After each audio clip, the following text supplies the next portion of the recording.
Hello மக்களே, நம்மளோட மகாநதியில் ஒரு செலிப்ரேஷன் மாதிரி பண்ணியிருக்கலாங்க. ஃபைட் பண்ண போகிறாங்க, விஜய் அழ போகிறாரு, காவேரி விஜய் விட்டு பிரிய போகிறாங்க அப்படிங்கிறது எல்லாமே இருந்தாலுமே, அதுக்கு முன்னாடி கொஞ்சம் ஹாப்பியாக இருக்கிற மாதிரி இந்த சஸ்பென்ஸை எல்லாத்தையுமே உடைக்கிறதுக்கு அதெல்லாம் முன்னாடி சும்மா கொஞ்சம் ஜாலியாக இருக்கிற மாதிரி ஒரு செலிப்ரேஷன், பொங்கல் செலிப்ரேஷன் மாதிரி இல்லை கெஸ்ட்டு வீட்டுக்கு போகிறோம், ஃப்ரெண்டு வீட்டுக்கு போகிறோம், அந்த மாதிரி கூட சொல்லி ஒரு செலிப்ரேஷன் பண்ணியிருக்கலாம். அதை விட்டாங்க. எல்லா சீரியல்லையுமே செலிப்ரேஷன் பண்ணுறாங்க தானே பொங்கல் செலிப்ரேஷனு. நீங்களும் பண்ணியிருக்கலாம்ல மகாநதி டீம், ஏன் இதை பண்ணலை நீங்கள்? அப்படிங்கிருக்கு. பார்க்கலாம். இன்னெல்லாம் வராது பொங்கல் செலிப்ரேஷன், அது தெரிஞ்சு போச்சு.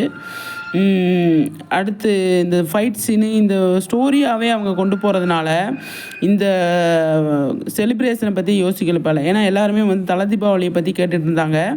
அதையும் அவங்க செய்யலை. இப்போ பொங்கல் டைமில் செலிப்ரேஷன் இருக்கா அப்படின்னா பொங்கல் செலிப்ரேஷன் இல்லைங்க அப்படின்ற மாதிரி சொல்லிட்டாங்க. பார்க்கலாம். கண்டிப்பாக பொங்கல் செலிப்ரேஷன் இல்லை. ஏன்னா பொங்கல் டைமில் தான் பயங்கரமான குண்டை தூக்கி போட்டிருக்காங்களே, எப்படி இவங்க செலிப்ரேஷன் பண்ணுவாங்க அப்படின்ற மாதிரி இருக்குது. வீட்டில் சுச்சுவேஷன் அந்த மாதிரி போயிட்டு இருந்தாலும் கொடைக்கானலுக்கு போகலாம் பொங்கலுக்கு, எல்லோரும் வாங்க அந்த மாதிரி கூட சொல்லி கூட கூப்பிட்டு போயிருக்கலாம். அதை மிஸ் பண்ணிட்டாங்க. பார்க்கலாம் என்ன பண்ணுறாங்க.